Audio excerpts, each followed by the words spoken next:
My name is Barbara Lowe Fisher. I'm the mother of a son injured by a vaccine in 1980 and president of the nonprofit National Vaccine Information Center. On April 26th, a national public health emergency was declared by officials in the U.S. Departments of Health and Homeland Security. We were told it was necessary for them to declare a national emergency because people were getting sick from a new swine flu virus that began in Mexico and might cause a deadly influenza pandemic. So far, the vast majority of people who get sick have symptoms that are no worse than the regular flu and recover completely. The declaration of a national public health emergency last spring set a chain of events in motion. Some schools were closed, some people were quarantined, and drug companies were given billions of tax dollars to create experimental swine flu vaccines. These new vaccines are being fast-tracked by the FDA. We're being told they will only be tested for a few weeks on a few hundred children and adults before being given to children in schools in October.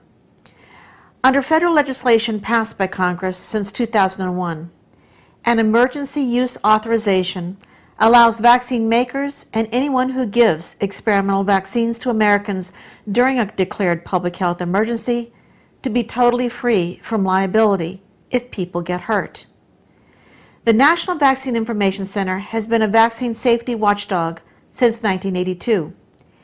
And we are questioning the need to turn schools into medical clinics this fall, where swine flu vaccines being rushed to market will be given to children first.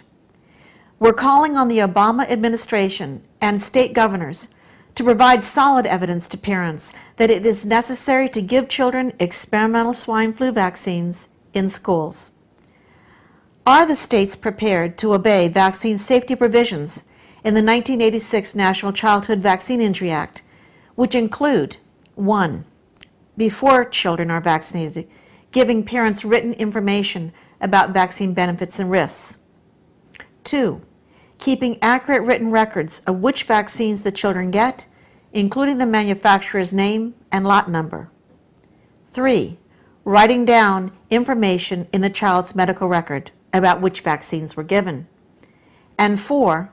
Monitoring children closely for signs of a serious health problem that could develop after vaccination that needs to be treated and immediately reported to the federal Vaccine Adverse Event Reporting System. Are the states prepared to provide financial compensation to children harmed by swine flu vaccines given in schools? And are parents going to be given complete, truthful information about swine flu vaccine risks and the right to say yes or no before their children are lined up and vaccinated in the school setting? Vaccines are pharmaceutical products that carry a risk of injury or death, and those risks are greater for some than others. 1 in 6 child in America is learning disabled. 1 in 9 has asthma. 1 in 150 develops autism. 1 in 450 has diabetes, and millions more suffer with allergies and autoimmune disorders. Will the swine flu vaccine be safe for them? Although it's a good idea for health officials to prepare for a worst-case scenario and stockpile vaccines, it's a bad idea to turn schools into medical clinics and basically test experimental swine flu vaccines on children first, especially when nobody is liable. That has the potential to hurt children instead of keeping them well.